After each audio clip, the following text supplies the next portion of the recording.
ইরাকি কুর্দিস্তানে এক হামলায় একজন ফরাসি সেনা নিহত এবং বেশ কয়েকজন আহত হয়েছেন বলে বৃহস্পতিবার জানিয়েছেন প্রেসিডেন্ট ইমানুয়েল ম্যাক্রো। এক্স এ সাবেক টুইটারে দেওয়া এক পোস্টে ম্যাক্রো বলেন, ইরাকের এরবিল অঞ্চলে এক হামলার সময় সপ্তম আলপাইন চেসাস ব্যাটালিয়ন এর ওয়ারেন্ট অফিসার আর্নাল্ড ফ্রিয়ন ফ্রান্সের জন্য প্রাণ উৎসর্গ করেছেন।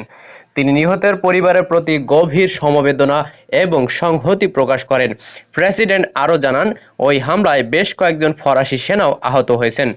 ম্যাক্রো তীব্র ক্ষোভ প্রকাশ করে বলেন, 2015 সাল থেকে আইএস এর বিরুদ্ধে লড়াইয়ে নিয়োজিত আমাদের বাহিনীর ওপর এই হামলা কোনোভাবেই গ্রহণযোগ্য নয়। তিনি আরও স্পষ্ট করে বলেন, ইরাকে তাদের উপস্থিত সম্পূর্ণভাবে সন্ত্রাসবাদ বিরোধী লড়াইয়ের কাঠামোর মধ্যে সীমাবদ্ধ।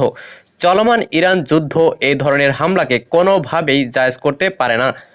প্রসঙ্গত, গত কয়েকদিন ধরে ইরান সমর্থিত ইরাকি সশস্ত্র গোষ্ঠী পশ্চিমাদের অবকাঠামো লক্ষ্য করে হামলা চালাচ্ছে।